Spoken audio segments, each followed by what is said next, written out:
So meron na akong dumating na parcel pero wala dapat akong balak na gawan to ng video. Kasi nga, tingnan nyo naman ito, sinong hindi gagana na gawa ng video, ano dapat to? Order lang kasi ako ng waterproof case for my Apple Watch. Although waterproof naman na mismo yung Apple Watch, pero mas okay pa rin kasi nakuha na niyo siya ng Apple Watch mismo na case for a safety na rin kasi hindi naman din talaga biro ang price ng Apple Watch.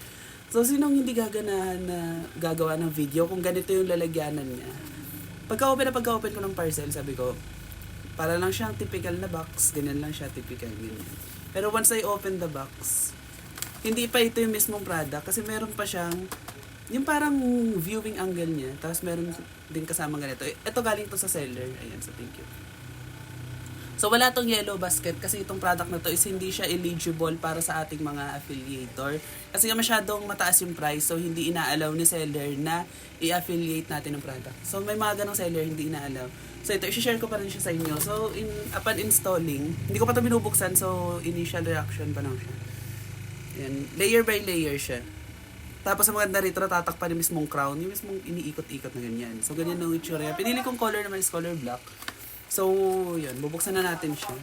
Or for, ano na lang din, for initial, isisirain natin yung mismong box. So hindi na ako naglagay ng yellow basket. For memories din kasi ito. So, ganito siya. So, wala na yung box. So, tapon na natin yan. So, ganyan yung itsura niya. Sinong hindi gaganahan nagagawa ng video, di ba? Tapos meron pang manual dito sa likod. Yung paglalagay. Ayan o, Apple Watch. Nakasulat, Apple Watch. Apple Watch daw. Sino hindi gaganahan nagagawa ng video kung ganito kaganda yung mismong product? Ayan siya. Meron siyang, sa loob niya, so, nahulog yung screw. Itong screw na to, this is for, naman, installing. So, ito yung ganda. Ito yung mismong lalagyan. Ayan, oh. Tapos mamaya papakita ko kung paano siya ilagay. Ang ganda. Tapos ito yung laman.